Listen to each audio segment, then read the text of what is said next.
557 atau 567? Track 7 kalau salah.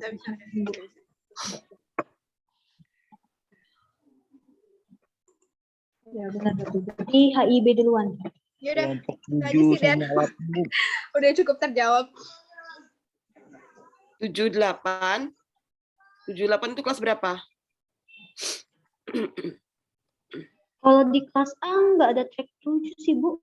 Adanya track 8 sama track 9. Gitu. Oh, track 7-nya nggak pakai? Di list Bu kemarin itu kan adanya 6, 1 sampai 6, terus itu 8, 9. Oke deh.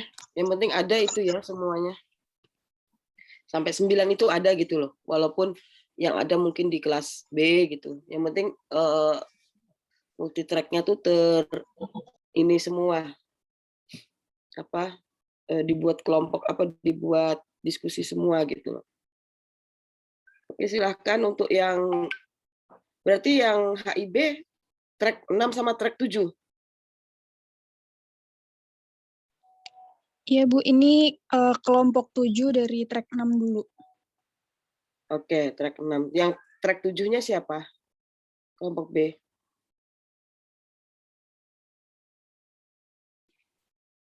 Kelompok saya, Bu.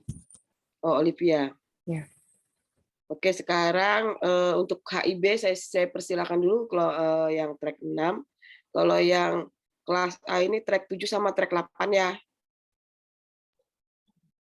Iya, Bu. Berarti minggu depan itu yang track 9 dua-duanya.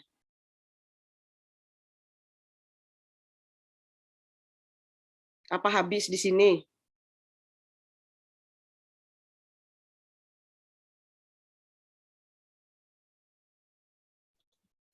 Coba yang track 9 siapa kelas A? Ada nggak track 9 kelas A? Kelompok saya, Bu, track 9 kelas A.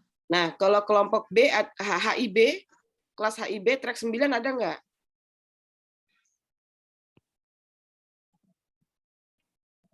Nggak ada. Kelas A yang ada track 9, Bu. Kelas A kan ada track 9. Kalau kelas B ada nggak track 9?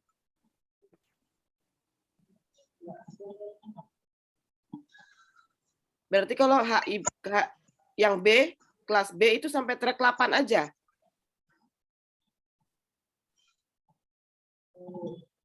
Saya lihat catatannya. Iya, Bu, karena kemarin kan kalau tidak salah saya ingat yang kelompok 1 itu yang pada diplomasi, Bu. Yang kami bahas itu, Bu. Berarti jadi, yang kelompok 9. Berarti nggak ada kelompok 9, nggak ada track 9 ya? Ya, track 9 tidak ada. Nah, ini yang saya lihat di HIA itu sama sampai 6. Track 8 ini itu baru ya? kelompok 1, Bu. Baru track 9 itu kelompok 2. Oh, oke. Nggak lihat sampai atas. Oke, kalau bisa dihabiskan hari ini ya. Kalau nggak bisa ya saat yang track 9-nya di minggu depan deh.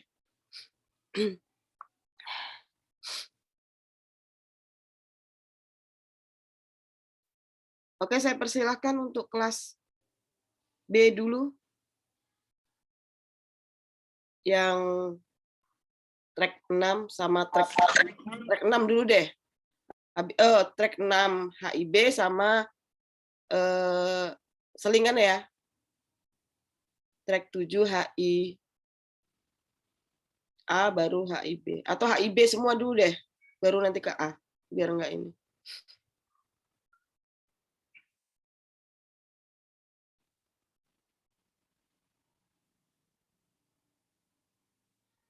Siapa ini yang maju? Kelompoknya siapa? Kelompoknya Olive.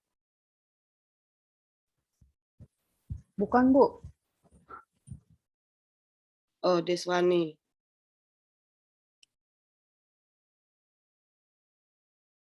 Rona? Moderatori ya, Rona ya? Iya, Ibu. Tolong dimoderatori ya. Oh, iya, Ibu. Ibu nggak dari kelas A, Kak, Bu, moderatornya? Oh, Rona ini kelas berapa? Kelas Ini apa? kelas B, Bu. Saya B, Karena Bu. udah. Oh ya udah. Yang A siapa nih? Farada? Apa B? Nah ya namanya itu loh saya nggak kelihatan. Ada Ibu Nur Azizah yang ambil alih moderator dari kelas A. Ya udah, Nur Aziza silakan. Baik, mungkin bisa di slide pertama dulu biar tahu judulnya. Ya, baik, terima kasih.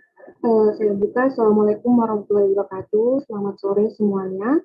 Hari ini dari kelompok B, yaitu kelompok 7, akan mempresentasikan mengenai pelanggaran hak asasi manusia. Untuk itu, dari kelompok 7, saya persilakan untuk memperkenalkan diri terlebih dahulu. Saya potong ya sebentar. Kalau misalnya nih ya, misalnya tidak ada alasan untuk menutup video, silakan videonya dibuka aja. Kasihan temennya yang ini ya. Kalau misalnya alasannya kayak saya, Bu, saya flu misalnya, atau Bu, sinyalnya jelek, silahkan ditutup. Tapi jika tidak ada alasan, mohon kiranya teman-temannya yang presentasi ini disemangati dengan videonya dibuka, ya, biar temennya juga ini ya semangat gitu. Bisa dipahami ya, teman-teman ya.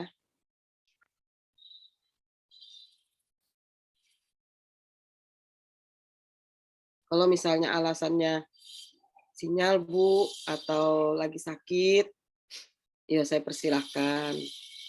Kalau misalnya tidak ada alasan apa-apa, mohon kiranya temennya disemangatin dengan membuka video. Pasti semangat nanti mereka. Kalau saya benar-benar saya tidak bisa membuka ini ya, karena kadang-kadang ini ada kayak mimisan tuh loh, jadi ada keluar darah itu, jadi saya nggak nyaman ininya. Baik, silahkan. Saya kembalikan ke moderator. Baik, terima kasih Bu. Untuk itu saya mempersilakan kepada kelompok 7 untuk memperkenalkan anggota grupnya. Baik. Halo, terdengar suara saya? Dengar. Terima kasih kepada moderator. Di sini saya akan memperkenalkan anggota kelompok kami, yaitu ada Deswani Kairnisa, Daniel Juan, Koirunisa Effendi, Bisa Amelia, dan saya Fadia Tiara. Sebelumnya saya mohon maaf untuk off cam karena saya sambil share screen itu nggak bisa buat konten.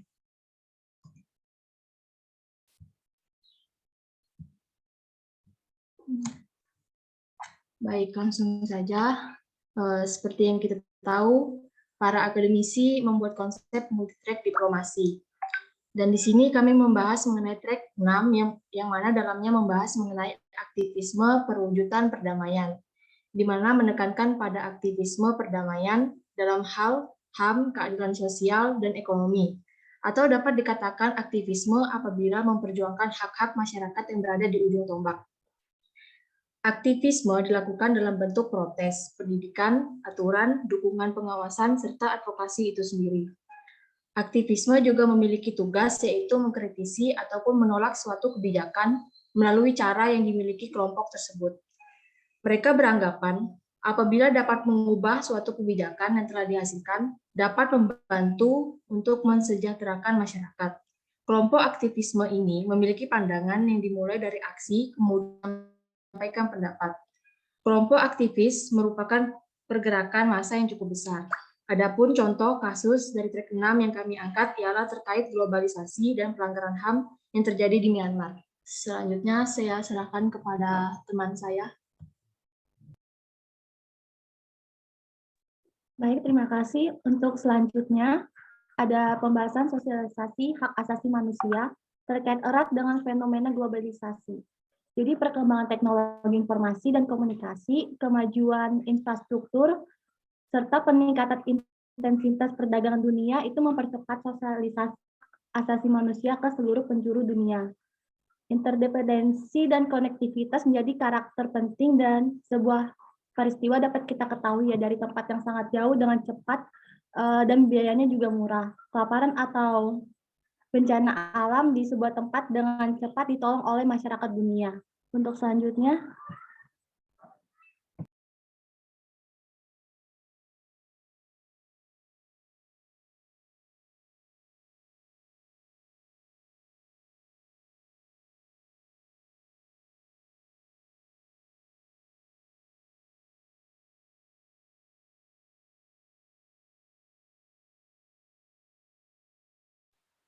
Ara sudah ganti slide-nya kah?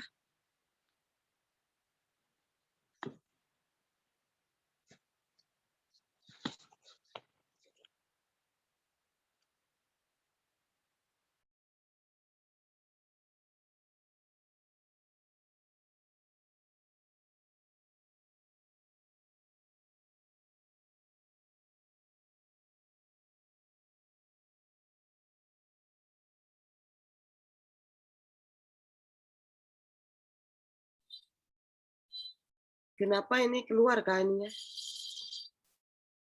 Iya, kayaknya jaringannya jelek, Bu. Hmm, Yang ngatur slide. atau dipindahkan ke ini.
Silahkan.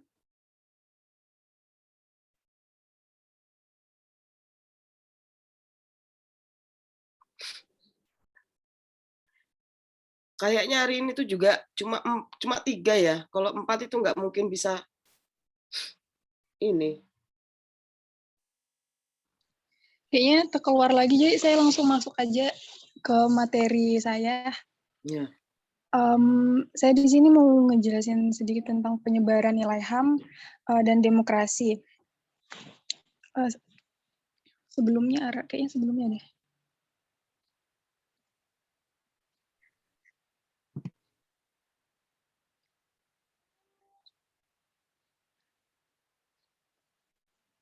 Sebelumnya, Ra. Oh, selanjutnya berarti. Lagi.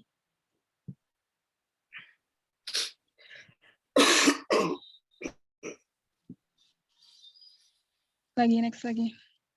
Ya, ini. Jadi saya mau ngejelasin sedikit tentang budaya HAM.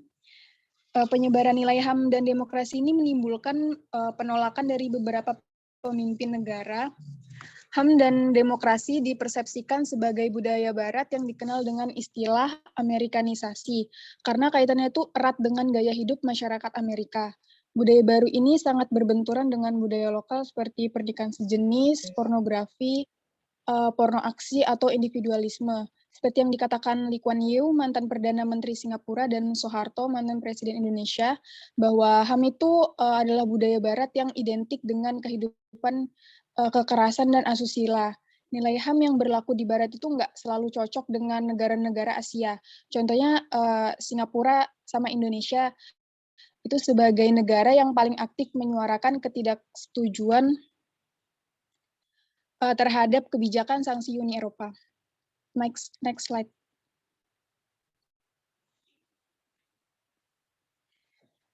Selanjutnya ada VHLT dan ILO.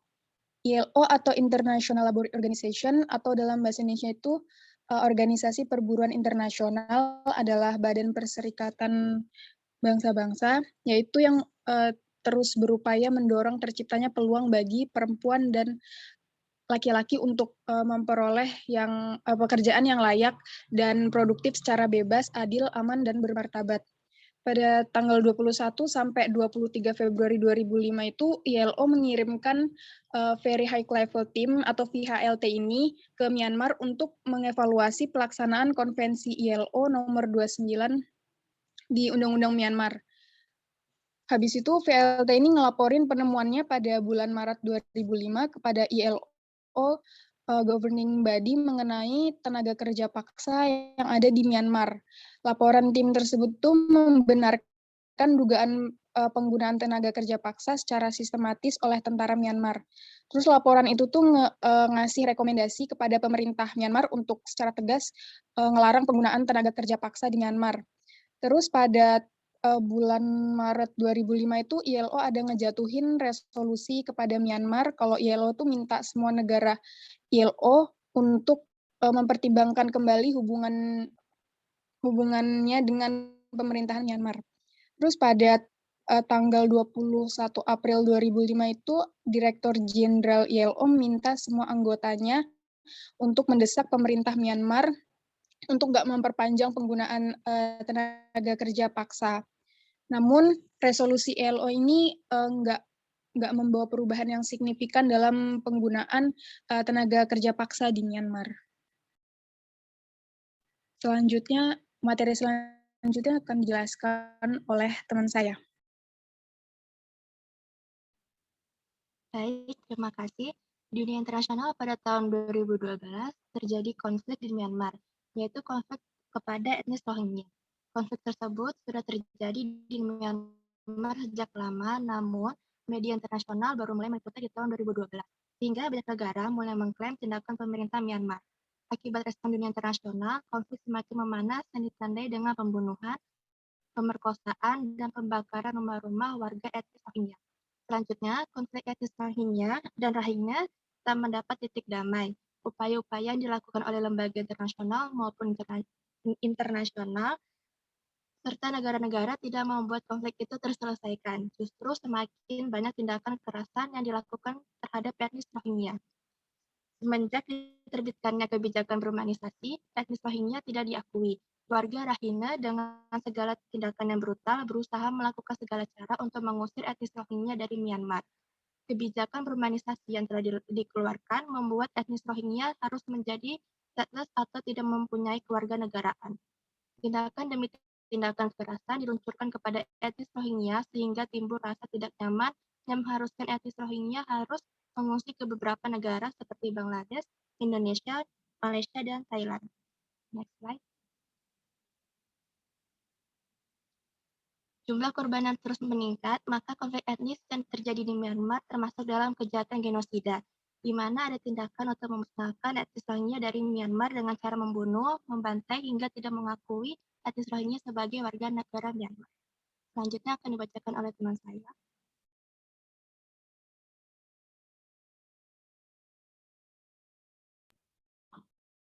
Untuk penyelesaian konflik, yang pertama itu Uni Eropa memberikan sanksi terkait pelanggaran hak asasi manusia dalam kasus Myanmar berupa larangan masuk ke wilayah Uni Eropa, bahkan larangan untuk berinvestasi bagi pejabat militer Myanmar. Untuk yang kedua, upaya yang dilakukan ASEAN yaitu constructive engagement, ini dia tuh meraih kepercayaan Myanmar melakukan demokratisasi yang hasilnya membuat Myanmar diterima berorganisasi dengan negara ASEAN. Untuk yang ketiga, kemudian untuk menyelesaikan kasus yang terjadi pada etnis Rohingya seharusnya menggunakan cara diplomasi sebelum ke jalur hukum. Mekanisme diplomasi yang dapat digunakan dengan cara melakukan mediasi. Kemudian yang keempat ada mengenai kasus etnis Rohingya tersebut, maka PBB dapat menjadikan pihak menengah. PBB juga dapat membantu memberikan saran bagi para pihak dalam menyelesaikan masalah tanpa ada pihak yang dirugikan. Untuk selanjutnya,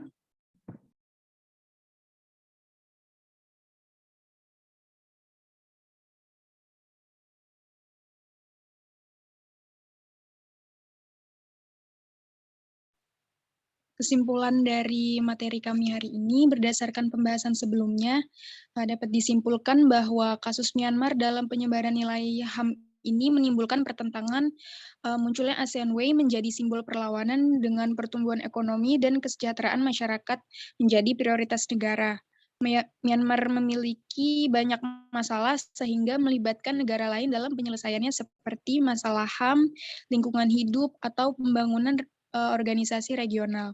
Interaksi yang terjadi bersifat damai dengan mengakomodasi perbedaan yang dimiliki oleh negara ASEAN. Lingkungan ini memiliki berbagai perbedaan seperti budaya, agama, dan tingkat kesejahteraan ekonomi. Tetapi perbedaan ini dapat diatasi dengan prinsip konsistens yang menekankan dialog dan komunikasi antar masyarakat.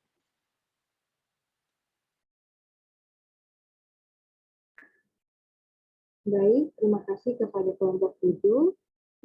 Untuk itu, saya membuka sesi pertanyaan. Untuk teman-teman yang bertanya, silakan mengaktifkan mikrofon ataupun bisa langsung menjawab pertanyaan di kolom. Baik, silakan Herdi. Ya, Assalamualaikum warahmatullahi wabarakatuh. Di sini saya ingin bertanya untuk kelompok 6 ya. Gimana sih perannya NGO tentang human rights ini? Apakah mereka ini berperan sangat baik atau tidak? Kalau berperan sangat baik, apa kasus yang bisa ditanganinya? Kalau enggak berperan sangat baik, contoh kasusnya itu gimana di suatu wilayah itu, kenapa dia berperan sangat baik?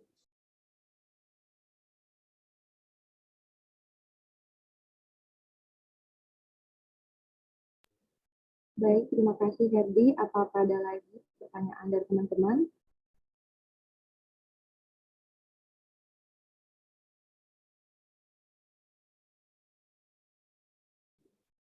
Baik, dari kelompok 7, apakah pertanyaannya ingin dirembukan dulu atau langsung dijawab? Didiskusikan dulu sebentar ya.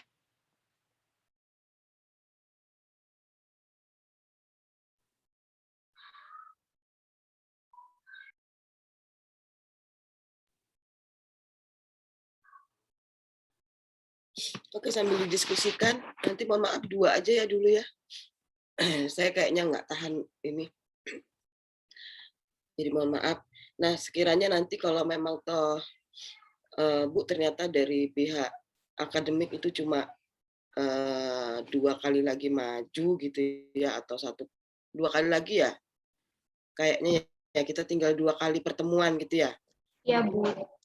Tinggal 2 kali pertemuan itu berarti masih bisa ya, sekali ini diskusi sama sekali nanti saya materi lagi gitu ya di pertemuan terakhir. Nah, tolong yang sudah pertemuan depan itu sudah terakhir ya? Ya Ibu, pertemuan terakhir minggu depan. Oh gitu. Bisa nggak ditambahkan 1 hari saya? Di Senin kayak atau di hari Selasa gitu? Bisa, Bu, bisa. Boleh, Bu.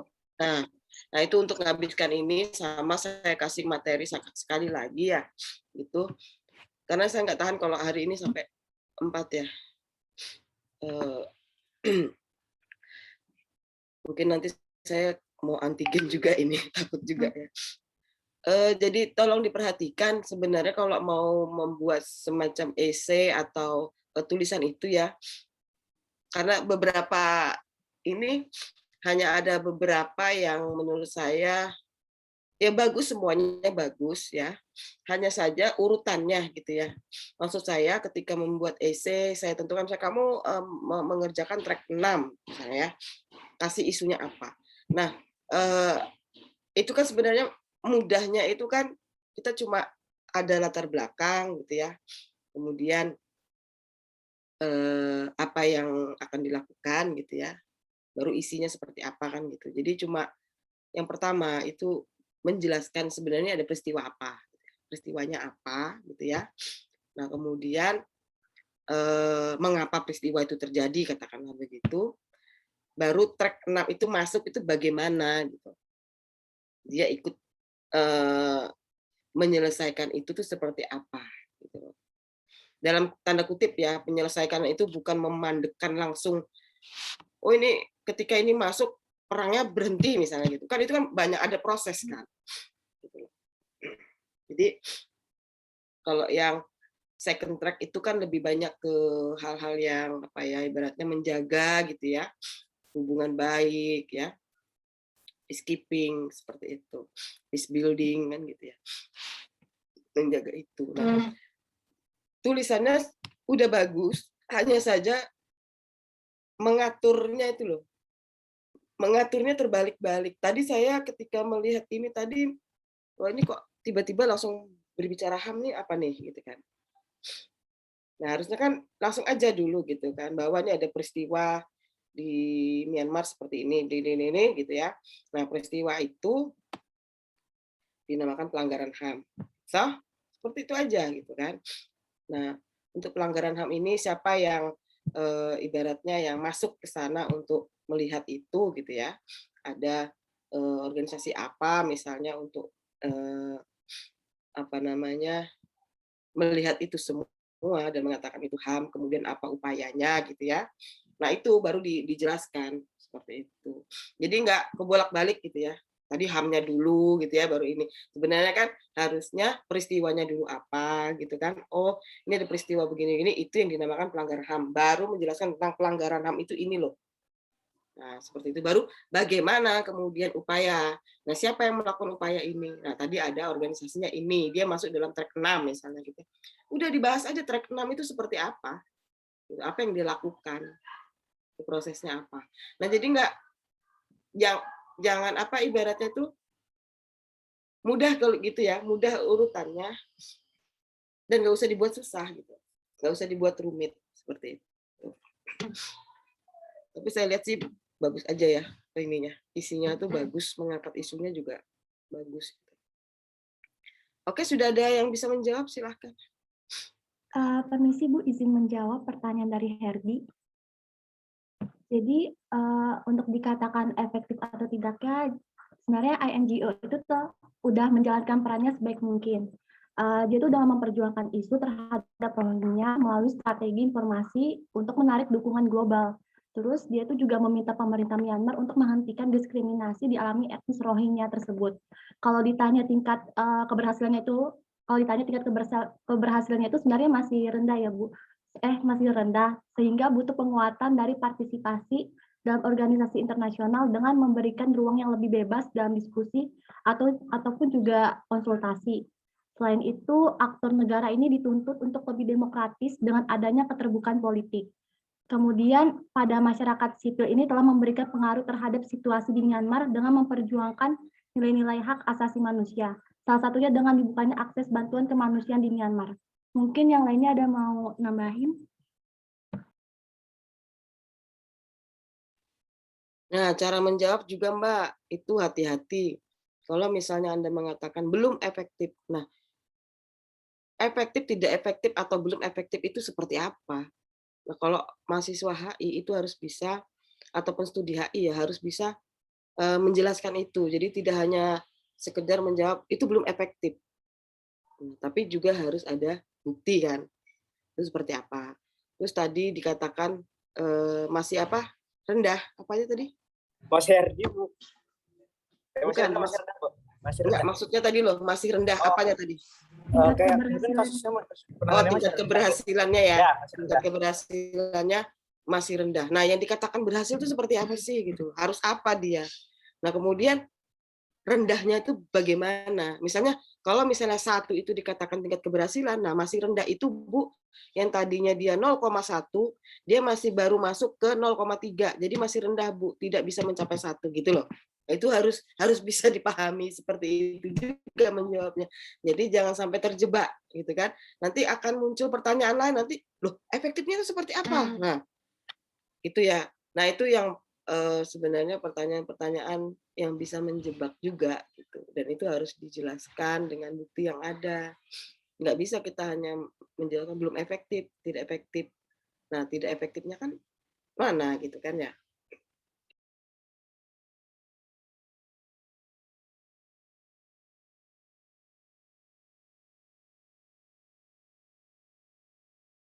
Silakan dijawab lagi. Mungkin ada lagi atau gimana saya? Persilakan ke ini kelompoknya. Atau masih menunggu hari ini sah? Kami diskusikan terlebih dahulu ya Bu.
Baik, bagaimana dari teman-teman kelompok 7? Apakah sudah bisa kembali menjawab? Atau dari teman-teman ada yang menanyakan lagi seputar presentasi yang sudah disampaikan oleh kelompok 7 hari ini?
Gimana ini?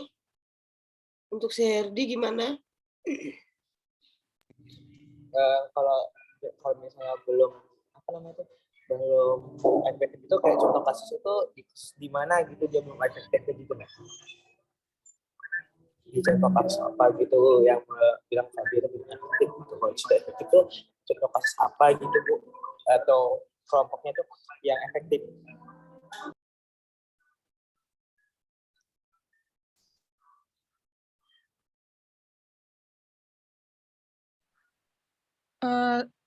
Saya izin menjawab. Sebenarnya NGO ini belum terlalu efektif sih kalau di mengatasi hak asasi manusia. Soalnya di contoh kasus yang Myanmar ini kasusnya masih belum selesai sampai sekarang gitu. Jadi masih ada konflik-konflik di sana. Terus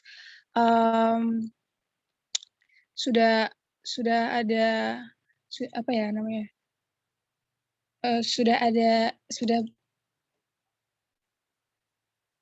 dari negara-negara tuh sudah bekerja sama untuk membantu konflik Rohingya yang di Myanmar ini, tapi belum ada titik terangnya untuk selesai gitu. Jadi kayaknya sih belum. Jadi kelompok kami mikirnya belum efektif sih.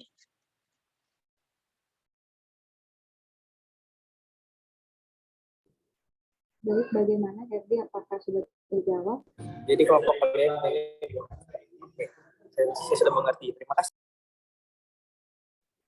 Baik, terima kasih Herdi. Sekali lagi saya ulangi, apakah ada pertanyaan lagi untuk kelompok 7? Baik, jika tidak ada, saya tutup untuk presentasi dari kelompok 7. Saya mewakili moderator, mohon maaf yang sebesar-besarnya jika terdapat kesalahan selama saya memimpin moderator. Terima kasih.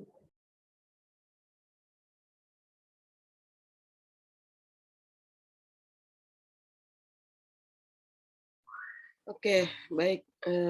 Kita langsung ke grupnya ini ya, Olivia ya, masuk ya Olivia. Kalau tadi dikatakan di Myanmar gitu ya, kenapa efektif atau tidak efektifnya gitu ya, sebenarnya nggak ada pernyataan tentang efektif atau tidak efektif ya di situ. Maksudnya gini, kalau di Myanmar itu kan agak kesulitan ya untuk melakukan upaya gitu ya untuk persoalan di Myanmar itu karena apa? Karena dari pemerintahannya itu kan agak sulit ya untuk masuk juga gitu ya. Nah, jadi kurang bisa gitu ya di sana itu. Sulit sekali gitu ya.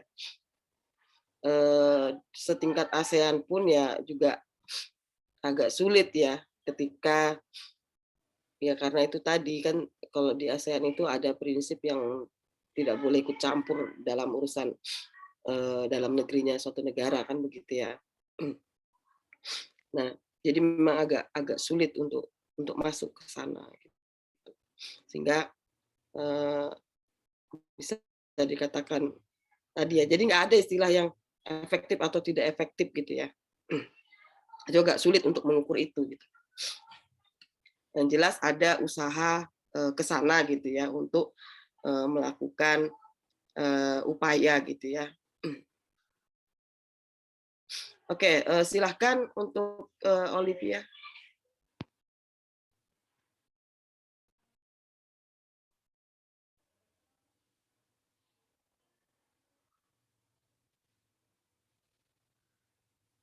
Erdi keras apa, Di?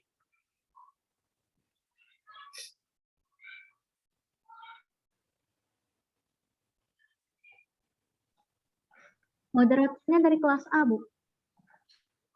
Oh iya, Erdi kelas A. Erdi kelas B. Iya, Bu. Di kelas B. Berarti apa ya? Yang cowok dong sekali-sekali. Ini Muhammad Syah. Sudah pernah belum? Belum kan? Belum, Bu. Ya, yuk, silakan. Oke. Assalamualaikum warahmatullahi wabarakatuh. Selamat sore semuanya. Jadi di sini kita bakal ngelanjutin presentasi kita dari kelas B, yaitu tentang agama dan perdamaian dalam diplomasi, yaitu track 7. Adapun nama-nama anggotanya, yang pertama ada Olivia Putri, yang kedua ada Yuliza Mulia Pertami, terus yang ketiga ada Muhammad Rizaldi, yang keempat ada Mardia, dan yang terakhir ada Jessica Chelsea. Kepada pembicara pertama saya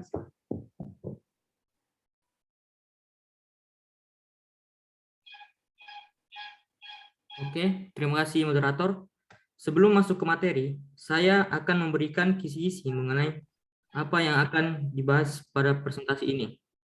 Jadi, kita semua sudah mengetahui bahwa konsep agama, iman, dan kepercayaan merupakan elemen yang mendominasi dalam kehidupan sebagian besar masyarakat di seluruh negara. Kita sendiri semuanya beragama, dan tentunya telah berusaha menjalankan apa yang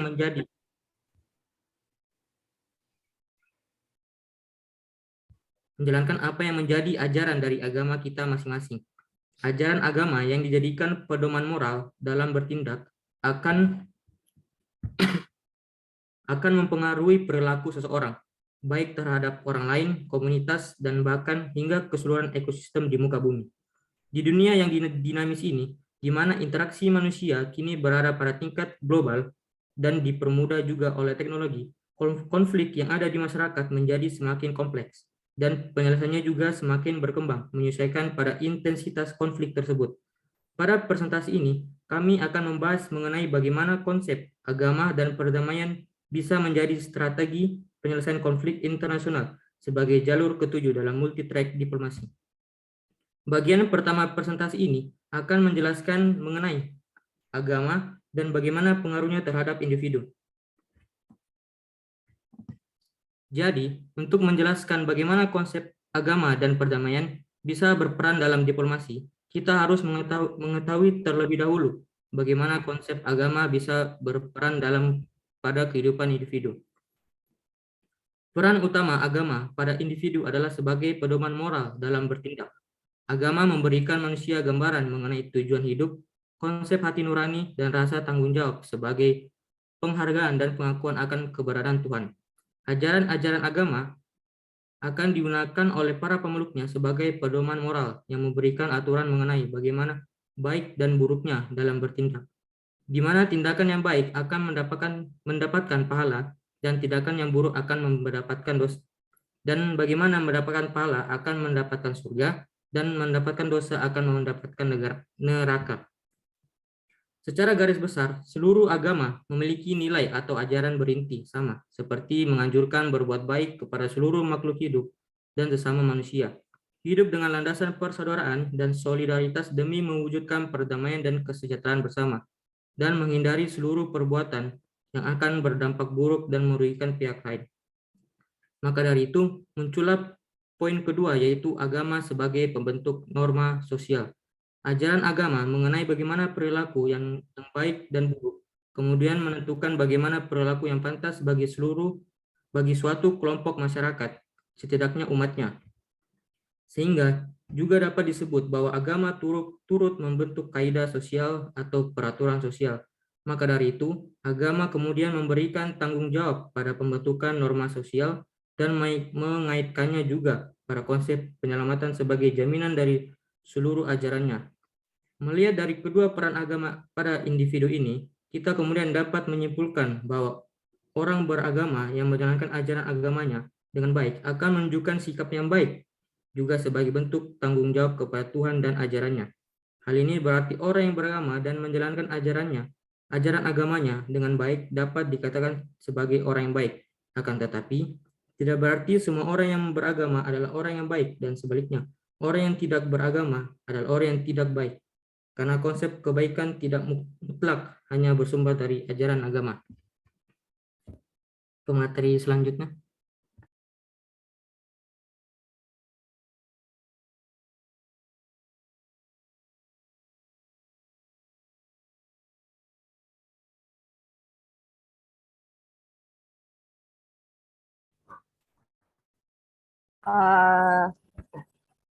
Baik, terima kasih atas kesempatannya.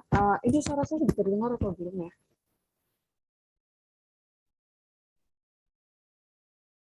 Oh, Terdengar. oh ya, baik, terima kasih Bu. Jadi kan sebelumnya sudah dijelaskan kalau agama itu seharusnya menjadikan motivasi bagi seseorang untuk berbuat baik. Akan tetapi, apabila tidak dipahami dengan baik atau apabila kita menginterpretasi ajaran agama itu dengan tidak sebagaimana mestinya, hal ini akan kemudian menimbulkan konflik. Miskonsepsi terhadap ajaran agama dapat membuat seseorang atau kelompok mampu berbuat jahat dan merugikan orang lain dengan mengatasnamakan agama. Konflik-konflik yang mengatasnamakan agama adalah sebuah ajaran yang keliru dan justru dapat mendiskreditkan agama-agama tertentu. Hal ini juga menjadi latar belakang terbentuknya kelompok ekstremis agama sebagai salah satu bagian dari sepanjang sejarah kemanusiaan. Dalam analisisnya terhadap The Ten Commandments, George Carlin berkata bahwa lebih banyak orang yang terbunuh dalam nama Tuhan dibanding dengan alasan lainnya, dan banyak sekali masyarakat yang berpendapat demikian dengan landasan teori dari fakta-fakta sejarah, ditambah juga dengan maraknya isu terorisme oleh kelompok ekstremis agama sekarang. Mereka kerap kali mengutip kejadian The Crusades, The Inquisition, Northern Ireland, the Middle East, dan 9/11 untuk menguatkan argumennya.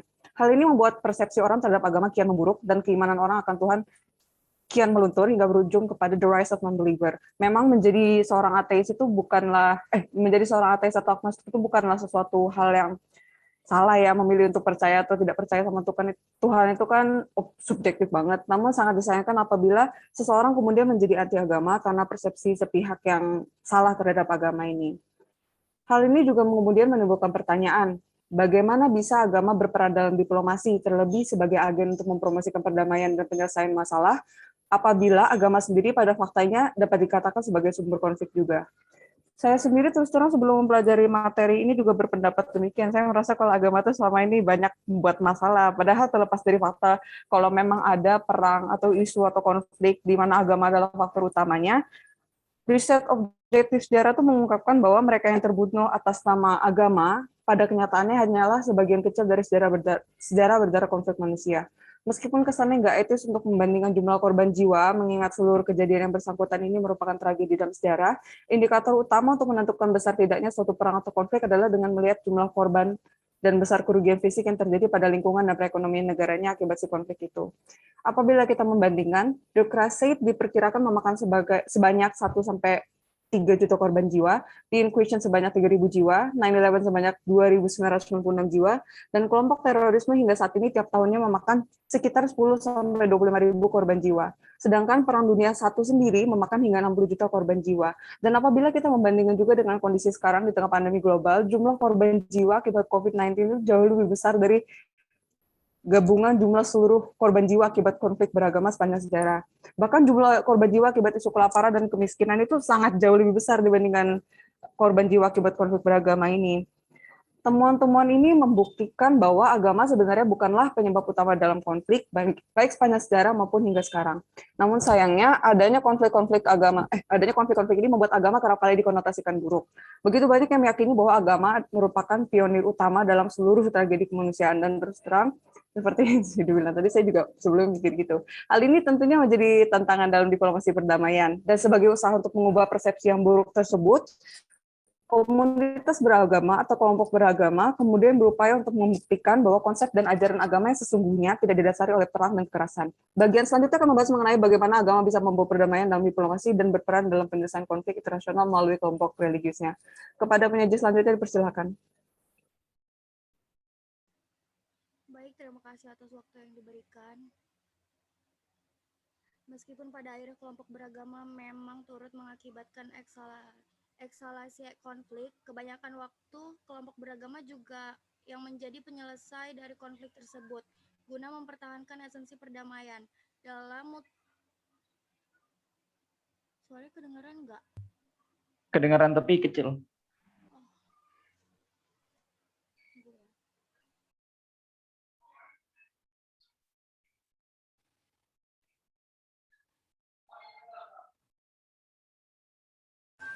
Udah kedengaran nggak? Udah. Ya, kedengaran. Oke. Aku ulang ya. Meskipun pada akhirnya kelompok beragama memang turut mengakibatkan eskalasi konflik, kebanyakan waktu kelompok beragama juga menjadi penyelesai dari konflik tersebut, guna mempertahankan esensi perdamaiannya.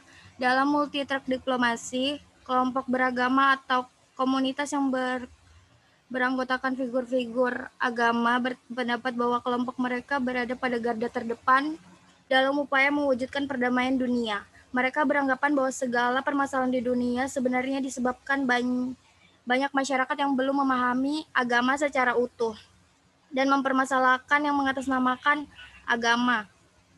Disebabkan masyarakat yang memahami agama dengan konsep yang tidak benar.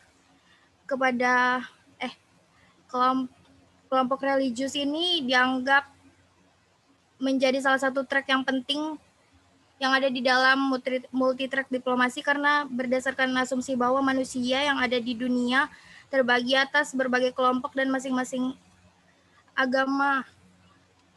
Karena manusia memiliki agama yang berbeda-beda. Dan masing-masing agama memiliki tokoh yang dihormati dan dihargai. Maka dari itu ketika terjadi sebuah masalah atau konflik yang terjadi dalam kelompok agama, maka tokoh agama diharapkan dapat mendinginkan situasi dan mendamaikan pihak-pihak yang sedang bertikai. Next.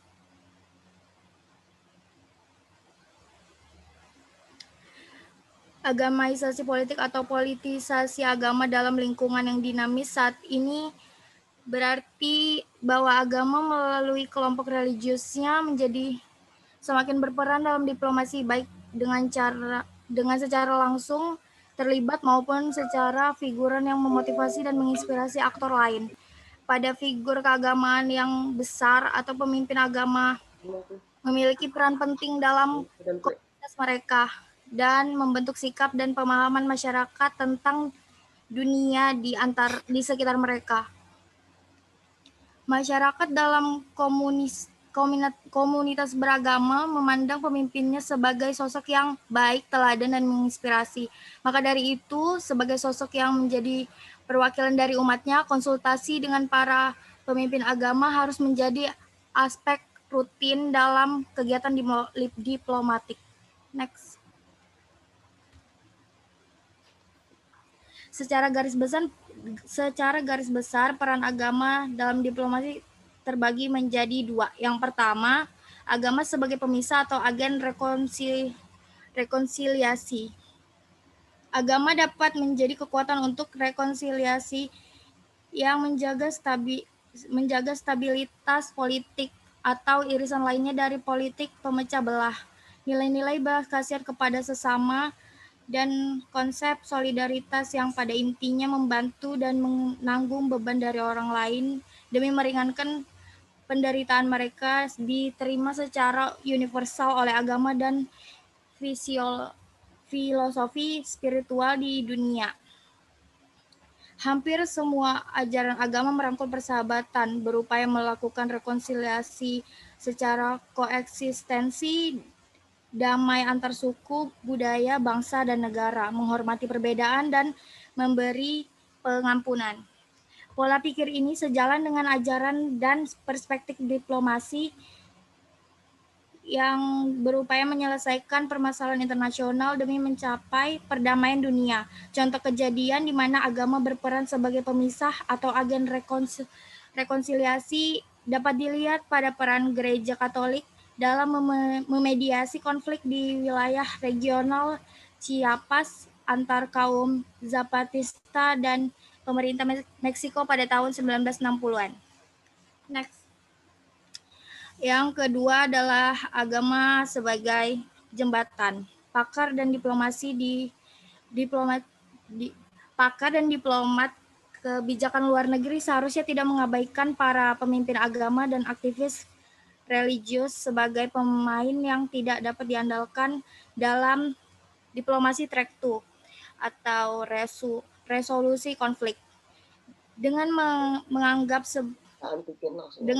sebagai intrusi yang tidak sehat ke dalam disiplin tradisional terlibat diplomatik, karena banyak pemimpin agama dan aktivis keagamaan yang memiliki rekam jejak yang signifikan dalam keterlibatan antar agama, dan mereka tidak hanya dihormati di kalangan mereka, tapi juga dihargai di tradisi agama lain. Mereka dapat bermitra secara efektif dalam proses diplomatik.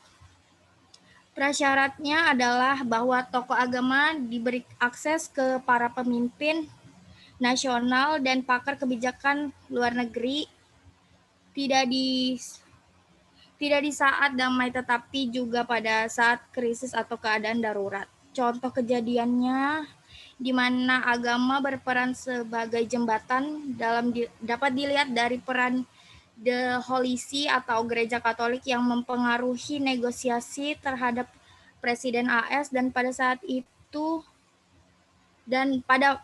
masa itu dan Presiden Hugo Raul Castro melalui mediasi.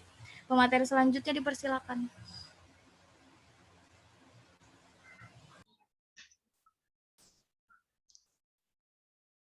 Oleh karena itu, tak jarang kelompok religius memiliki jaringan tidak hanya nasional namun internasional. Kemudian dalam multi-track diplomasi, kelompok ini juga memiliki peran yang cukup signifikan dalam mempengaruhi yang ada dalam suatu negara. Mohon maaf, PPT-nya emang keputus atau gimana?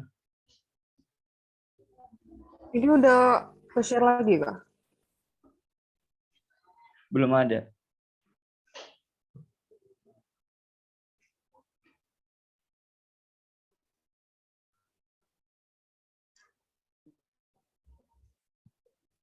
Sorry ya, tadi jaringannya hilang. Iya, udah ada. Silakan dilanjut. Saya selanjutnya. Khususnya terkait dengan isu keagamaan. Kelompok yang ada dalam track ini pada umumnya disebut sebagai interbelief dialog atau dialog antar lintas agama. Secara detail, tujuan dari dialog antar lintas agama adalah untuk mendorong semua pihak agar dapat menuju sebuah kata konsensus. Artinya semua pihak yang terlibat berada pada posisi win-win solution. Kemudian syarat adanya dialog adalah kehadiran dari yang berasal dari berbagai kelompok. Dalam melaksanakan dialog, aktivitas kelompok ini juga sering sekali diisi oleh individu-individu yang memang memiliki pengaruh yang dalam bermasyarakat. Contohnya saja tokoh-tokoh agama, ulama, imam besar, pendeta, dan bahkan pejabat pemerintah. Hal ini penting karena tokoh agama dapat memberikan kontribusi yang besar dalam upaya mewujudkan perdamaian karena jumlah pengikut yang besar dan pengaruh yang kuat dalam menentukan arah kebijakan suatu negara. Khususnya dalam isu-isu tertentu. Apabila dialog hanya terjadi di antara sesama pemeluk agama, maka menurut konsep dialog lintas agama, situasi ini tidak dianggap sebagai dialog antar agama. Tema dialog yang dilakukan pun berdasarkan isu-isu yang berkembang di masyarakat, baik nasional dan internasional, sesuai dengan skala isu yang terjadi. Namun pada praktiknya, interval dialog sangat sering membahas isu-isu toleransi dan keberagaman secara internasional. Bagian selanjutnya akan mengenai peran gereja Katolik dalam track 7 diplomasi. Kepada penyaji berikutnya, saya persilakan. Terima kasih Dian atas penjelasannya. Di sini peran gereja yang menonjol dalam politik internasional disebut juga sebagai upaya diplomasi yang sering juga disebut sebagai diplomasi resolusi konflik berbasis agama. Inisiatif-inisiatif ini menjangkau dari keterlibatan masyarakat sipil ke ruang publik hingga inisiatif diplomatik resmi pemerintahan. Keterlibatan masyarakat sipil diprakasai dan dipimpin oleh awam dan komunitas, tetapi mendapat dukungan dari pendeta Katolik. Dengan demikian resmi keterlibatan gereja. Ini adalah keterlibatan dari bawah ke atas. Sedangkan pemerintahan resmi inisiatif diplomatik menurut definisi adalah yang top down. Kesamaan dari ketua pendekatan tersebut adalah dalam kasus politik internasional, bahwa keduanya terutama berkaitan dengan dan untuk kegiatan pembangunan perdamaian. Ada beberapa contoh bentuk diplomasi yang dilakukan oleh Gereja Katolik sepanjang abad ke-20. Di antaranya adalah keterlibatan Paus Yohanes dalam solusi damai krisis misil Kuba pada tahun 1962. Yang kedua, ada gerakan Solidarność yang berkontribusi pada demokratisasi Polandia tahun 1979. Dan yang ketiga, ada revolusi kekuatan rakyat Filipina yang berujung pada penggulingan diktator Ferdinand Marcos tahun 1986. Yang keempat, ada mediasi tata suci dalam konflik saluran Beagle antara Argentina dan juga Chile pada tahun 1978. Yang kelima, ada upaya rekonsiliasi di negara demokrasi baru atau negara dalam transisi melalui Komisi Rekonsiliasi dan Kebenaran PLC di Afrika Selatan tahun 1998. Dan yang terakhir juga, ada kerja lapangan pembangunan perdamaian selama Perang Saudara di Mozambik dan di tempat lain oleh komunitas awam Katolik Saint Egidio tahun 1992. Untuk selanjutnya bahkan disampaikan oleh pemateri selanjutnya. Terima kasih.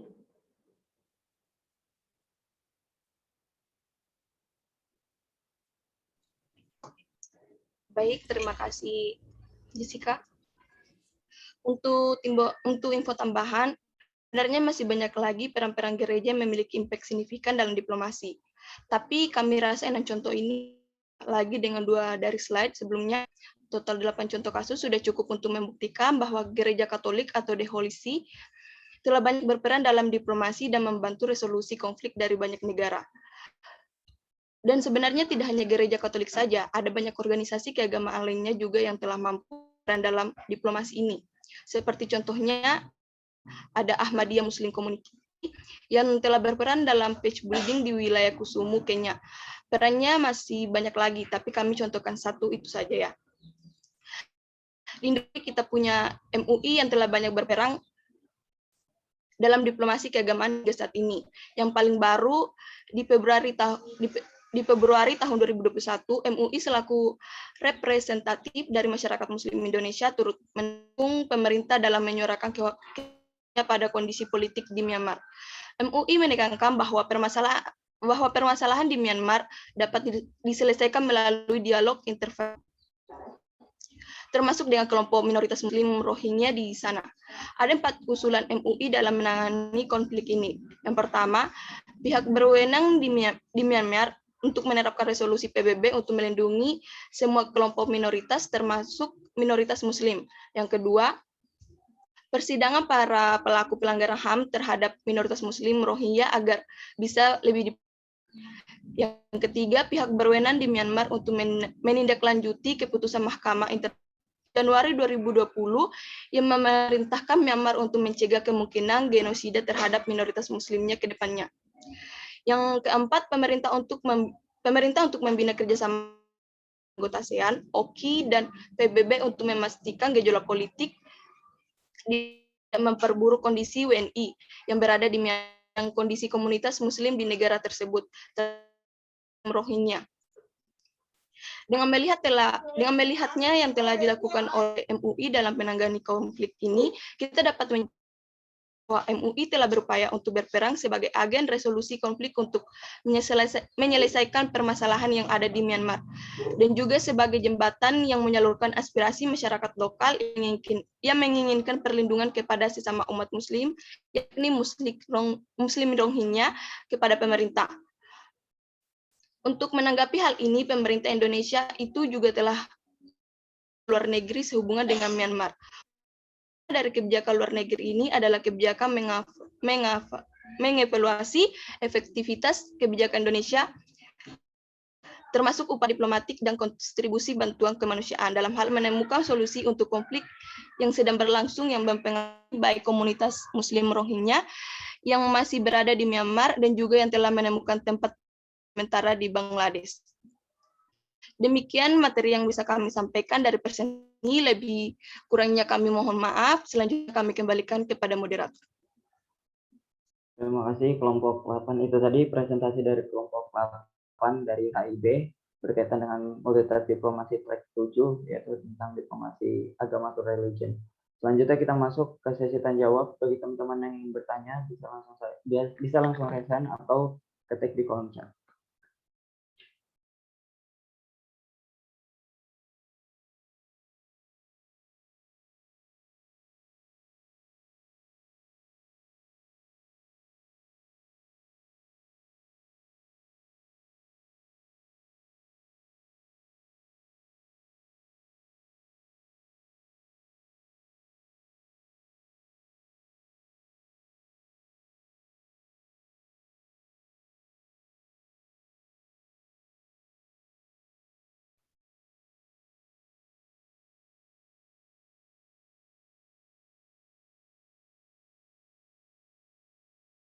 Oke, silakan Dede Hati Agatha.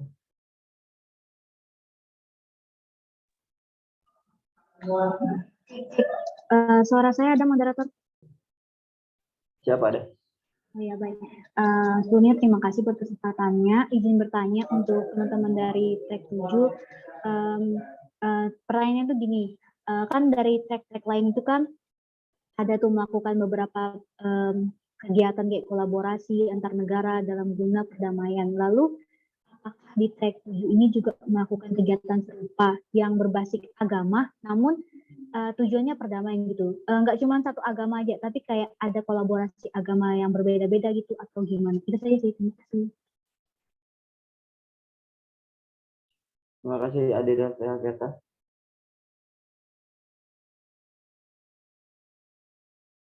Kelompok 8 jelas nggak pertanyaannya tadi? Itu perlu diulang. Jelas. Ya, jelas, tapi kami tampung dulu ya. Mau didiskusikan dulu. Siap.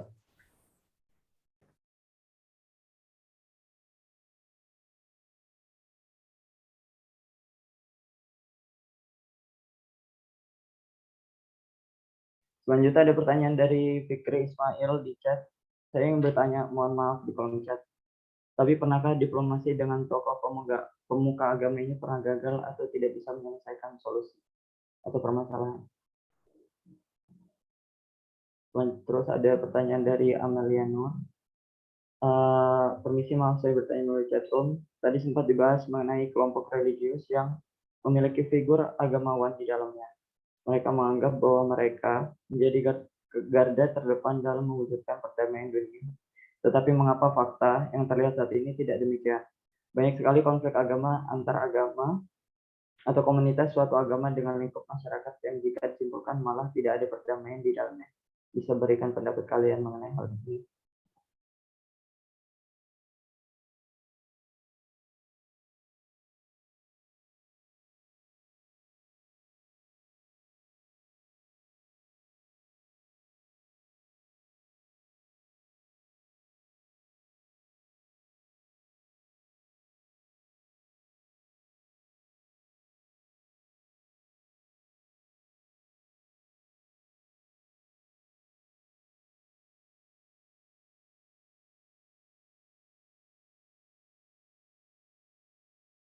Bagi kelompok 8, kalau misalnya mau jawab, silakan.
Kelompok 8 bagaimana?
Kelompok 8 bagaimana? Bisa langsung dijawab aja.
Permisi, maaf, saya tadi disconnect. Saya mau mencoba untuk jawab pertanyaannya dari Fikri yang pertama. Pertanyaan kedua ya.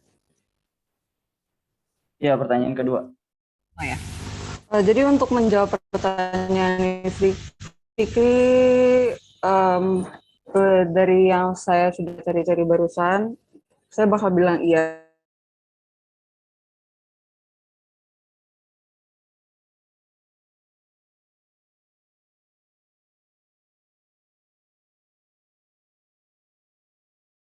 Mohon maaf, keputus suaranya.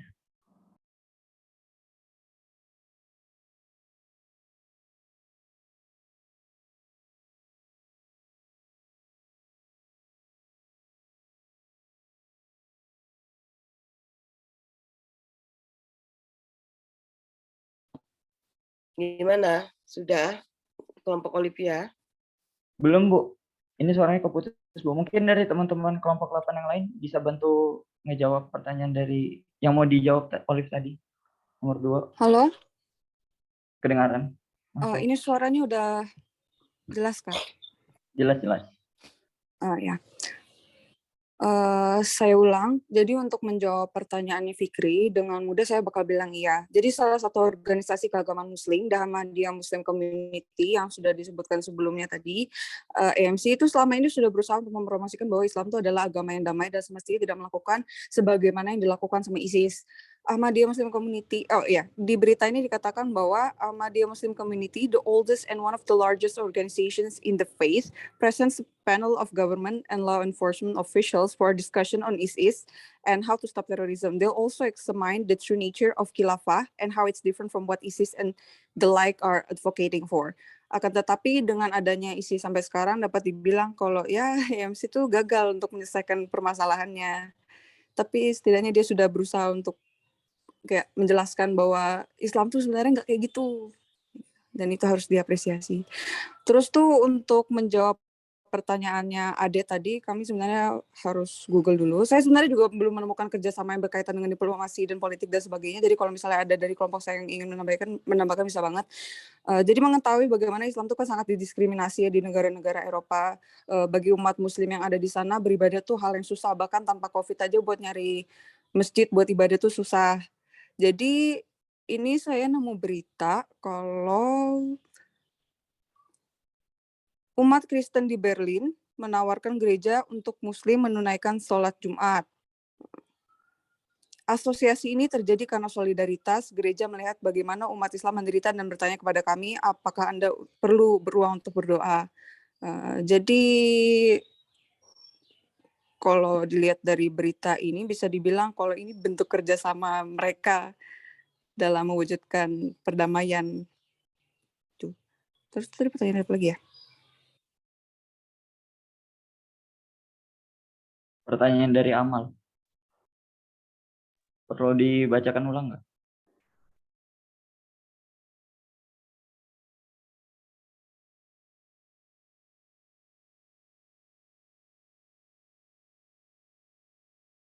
Mungkin aku bacain aja kali ya. Mungkin garis besar pertanyaan Amal tuh kan tadi pas pembahasan itu dikatakan kalau kelompok religius itu menganggap bahwa mereka itu garda terdepan dalam mewujudkan perdamaian dunia, tapi ternyata di lapangan atau kenyataan yang aslinya itu malah berfakta sebaliknya gitu. Itu gimana pendapat kalian soal itu gitu?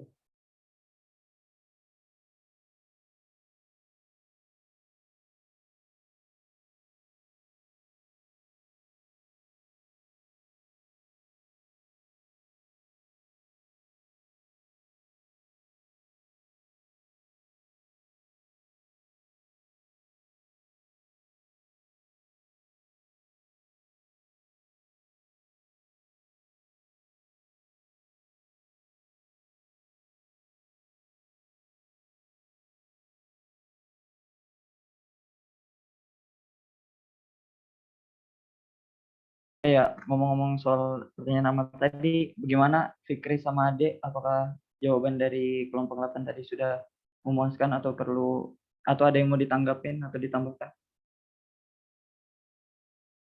Oke. Terima kasih.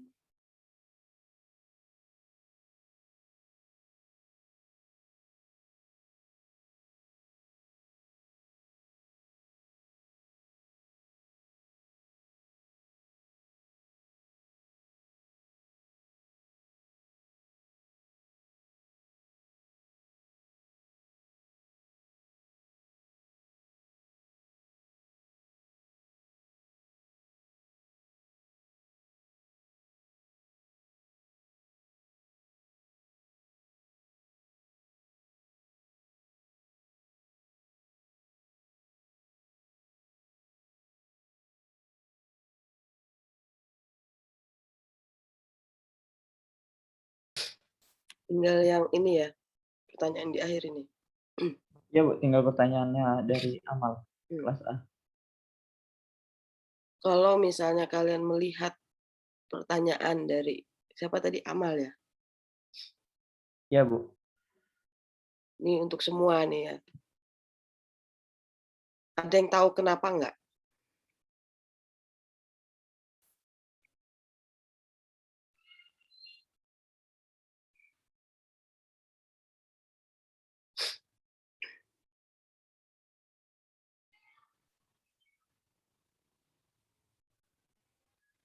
Jangankan antar agama begitu ya, di dalam satu agama saja gitu, alirannya kan banyak ya, alirannya juga banyak gitu.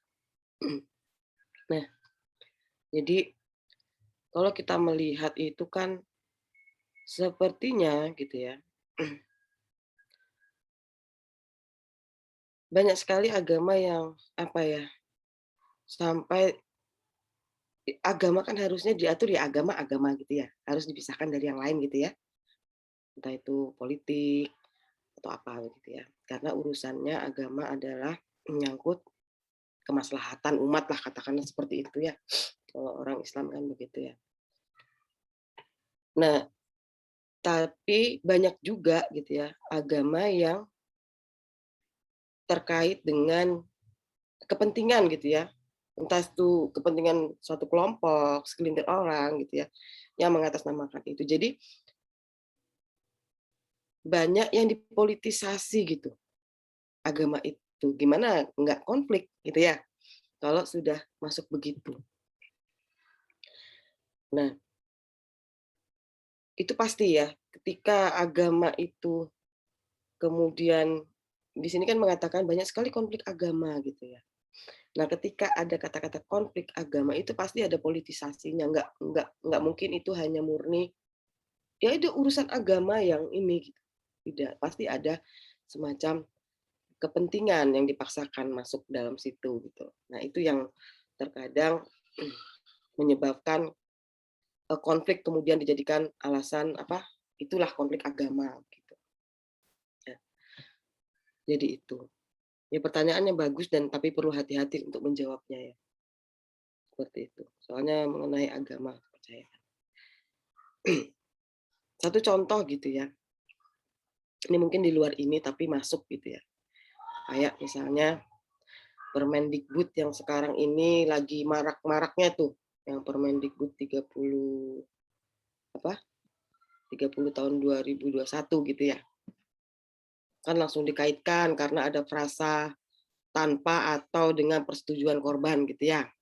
Nah, sebenarnya ini kan terkait konsen sebenarnya. Nah, sebenarnya dalam Permendikbud itu kan hanya ingin membedakan mana yang kekerasan, bentuknya kekerasan seksual, mana yang tidak, kan begitu ya. Makanya untuk bahasa yang up to date itu adalah menggunakan kata persetujuan atau tanpa persetujuan gitu ya. Kan nggak mungkin kita bahasakan dengan consent gitu kan, nggak ada yang paham gitu kan. Nah, jadi kadang-kadang coba berpikirlah, ada nggak sih zina yang dilegalkan? Baru ini loh saya tahu gitu ya, ada kemudian itu nanti jadi zina yang dilegalkan, kan bingung saya nih. Di mana-mana juga agamanya apapun gitu ya. Zina itu kan ilegal gitu ya. Dan orang berzina itu kan nggak terang-terangan toh. Orang berzina tuh terang-terangan nggak? Pacaran suka sama suka melakukan hal yang terang-terangan nggak? Enggak kan? Nah, pasti sembunyi-sembunyi kan? Nah, kecuali kalau ketahuan. Nah, ketahuan pun kan pasti ada sanksi. Nah, sanksi itu kan kalau kita kan ada sanksi dari agama gitu ya. Nah, oh itu zina, maka sanksinya harus ini misalnya gitu. Sanksi dari pemerintah misalnya gitu ya, dengan adanya undang-undang gitu ya, kemudian ada peraturan dan lain sebagainya.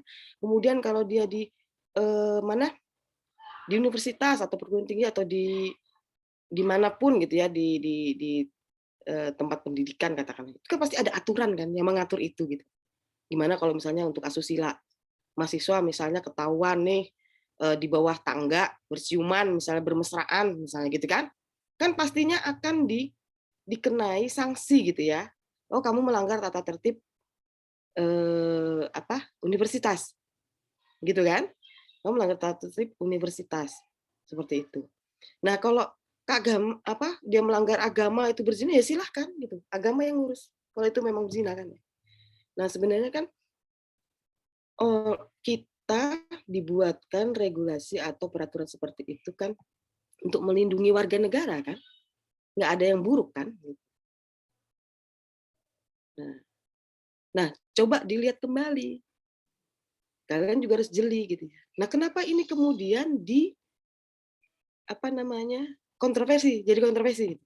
Ya dibuka lagi, dilihat lagi ke belakang seperti apa, apakah misalnya ada kepentingan apa di situ ya, ada dipolitisasi kah atau tidak. Nah itu harus jeli juga gitu ya. Nah, tapi itu ini ya tidak terkait ini sih ya, maksudnya mencontohkan itu saja, maksudnya ini kira-kira bagaimana gitu ya. Ya gitulah kalau misalnya yang namanya peraturan juga dibuatkan kalau misalnya ada bolongnya, misalnya peraturan itu ada bolongnya ya harusnya kan ya dibicarakan kembali, diusulkan kembali, baiknya seperti ini gitu ya. Seperti itu. Jadi itu terkait Permendikbud. Nah, sudah pada baca belum sih Permendikbud 30? Udah, Bu. Udah ya. Ya itu katanya ada mahasiswa yang mau audiensi sama saya terkait itu. Nah, harus direvisi bahasanya katanya Bu, gitu ya. Mau pakai bahasa apa lagi coba? Coba pakai bahasa apa lagi? Pakai perasa apa lagi? Ya betul tuh Bu. Nah, makanya mau pakai perasa apa lagi? Kan ini sebenarnya kan concern-nya ingin membedakan mana yang kekerasan seksual, ya toh? Kan persoalannya kan di kekerasan seksual ya. Makanya kita baca yang visi misinya itu kan yang di ini. Di dalamnya kan tata caranya apa segala macam kan. Nah, itu kan yang kalau misalnya itu masuk zina ya otomatis kan lain lagi gitu ya, urusannya lain lagi. Ada urusan agama kan yang mengatur itu gitu loh. Kalau misalnya oh ternyata ini melanggar ini, ya udah dikasihkan lagi ke urusan agama. Misalnya begitu ya. Aturan agama seperti apa. Ya makanya itu loh kadang-kadang tuh ya enggak, saya sih mikirnya aja gini. Ini gimana ya? Kok ada zina yang dilegalkan tuh seperti apa, itu yang saya bingung juga sih, agama yang dilegalkan atau suka sama suka yang dilegalkan itu yang seperti apa. Suka sama suka yang dilegalkan mungkin pernikahan gitu ya. Legal ya, suka sama suka pernikahan. Nah, ini kan maksudnya kekerasan seksual gitu kan. Walaupun dia suami istri, kalau misalnya di dalam hubungannya itu istri dipaksa untuk melakukan hubungan dia tidak mau katakan, itu kan termasuk kekerasan seksual. Ya kan? Nah, itu kekerasan seksual. Jadi itunya yang dibedakan sebenarnya. Kan? Bukan, kalau menurut saya sih bukan persoalan zina tidak ya, tapi di Permendikbud itu kan sangat jelas gitu, dia ingin melihat itu loh, ini ada kasusnya tuh kekerasan terus gitu kan, ini kenapa sih ya kita lihat gitu kan ya, seperti itu.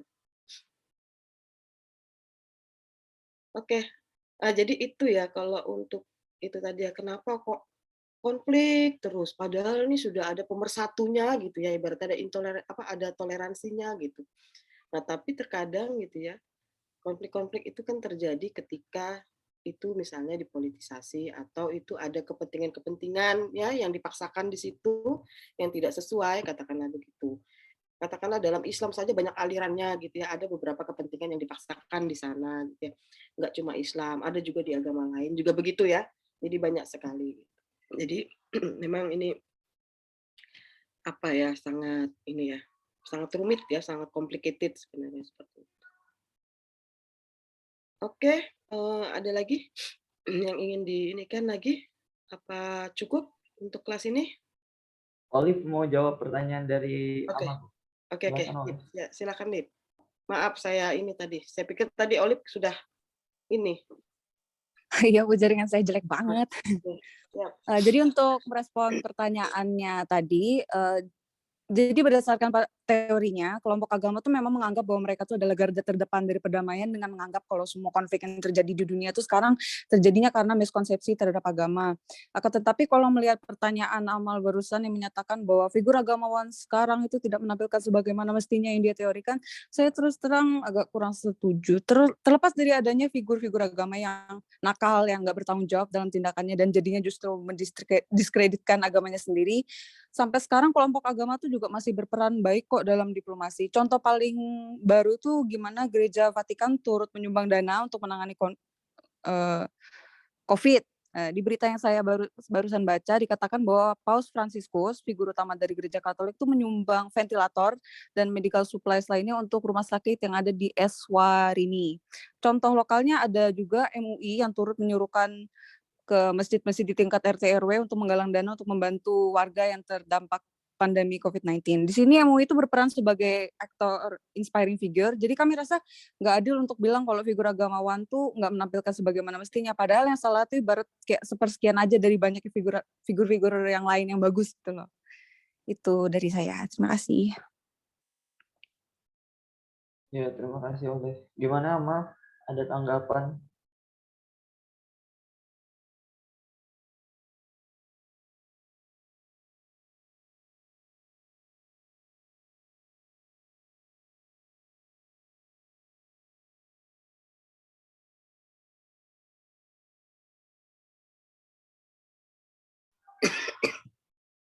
Gimana? Sudah atau tidak ada? Gimana, Mak? Ada Amal?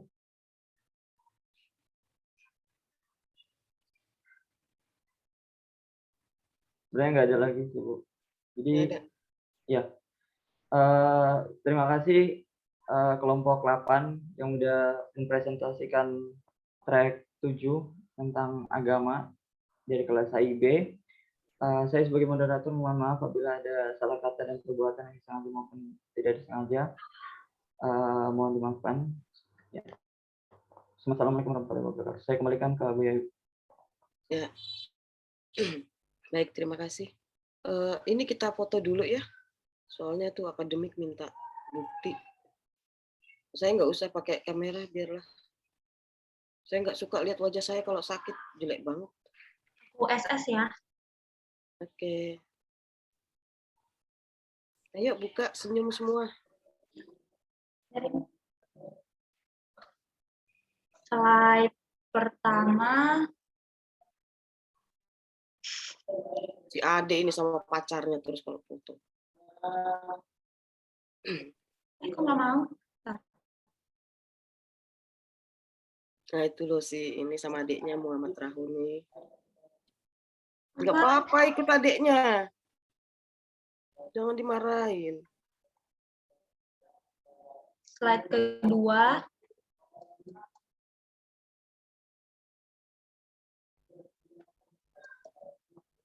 Slide ketiga.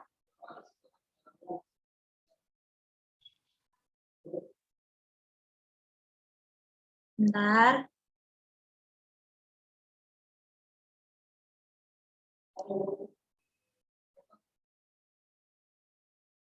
Slide terakhir.